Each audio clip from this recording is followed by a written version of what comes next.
চারিদিকে হুল্লোর গোল গোল জয়গান, কায় জিতে কায় হারে।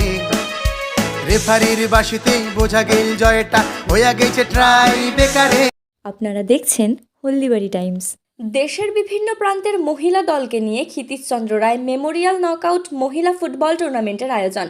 মঙ্গলবার বিকেলে দেওয়ানগঞ্জ হাই স্কুল মাঠে 8 দলীয় দেওয়ানগঞ্জ কোচিং ক্যাম্প পরিচালিত তৃতীয় কোয়ার্টার ফাইনাল খেলায় পরস্পর তীব্র প্রতিদ্বন্দ্বিতা করে স্লুম ফুটবল একাডেমি দিল্লি বনাম দেওয়ানজনশিয়ার মহিলা একাডেমি কালিম্পং।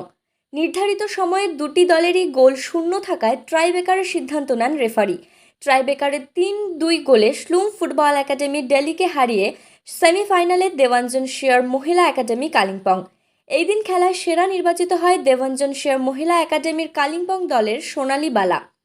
বুধবার চতুর্থ কোয়ার্টার ফাইনাল খেলায় পরস্পর মুখোমুখি হবে এমআরবিসি ফুটবল একাডেমি আসানসোল বনাম দেওয়ানগঞ্জ কোচিং ক্যাম্প।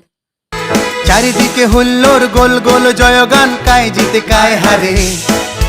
রেফারির বাঁশিতে বোঝা গেল জয়টা হইয়া গেছে ট্রাই বেকারে। চারিদিকে হুল্লোর গোল গোল জয়গান, কায় জিতে কায় হারে। রেফারির বাঁশিতে বোঝা গেল জয়টা হইয়া গেছে ট্রাই বেকারে। তোমরা সবাই আইসো, এইবারও খেলা হবে দেওয়ানগঞ্জ কোচিং ক্যাম্পে। চারিদিকে মাতামাতি হুল্লোর গোল গোল, কত কথা হয়ে যাবে ক্যাম্পে। তাই চলি আয়,